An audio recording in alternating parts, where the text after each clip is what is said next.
Hi guys, my name is Roxanne and today I have a quick and easy twerk tutorial.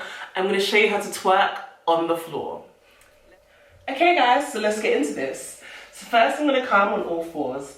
My hands are going to be in line with my shoulders and I'm going to come up on my toes. I'm going to lift my knees up and then I'm going to open my feet a bit wider so I have a lot of room.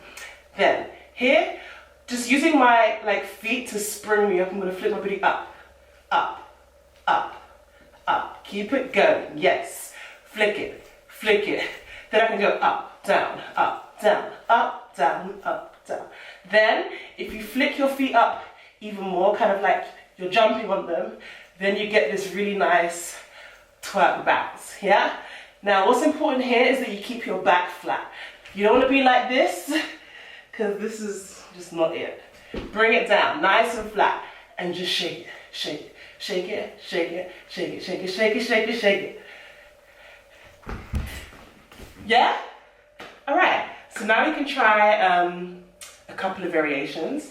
So I'm gonna come back here. So what you see a lot of people do sometimes is they bounce side to side. So there I take my knees to one side and to the other side. To one side, other side. And I bounce in between. So I bounce up, down, 1, 2, 1, 2, and then I can speed it up, bam, bam, bam, bam, bam, bam, bam. And then I can go one time, 1, 1, 1, 1, tap, tap, tap, tap, tap, tap. And that's it pretty much. Literally, like I said, super quick and easy. So now I'm going to show you guys how to get up nicely as well. So we're here, twerking it out, twerking it out, twerking it out. I'm going to jump up with my legs straight, knees locked back. And I'm going to bring it up nice and strong. And that's it. So I'd love to see you guys try to twerk from home. Tag me, show me your videos.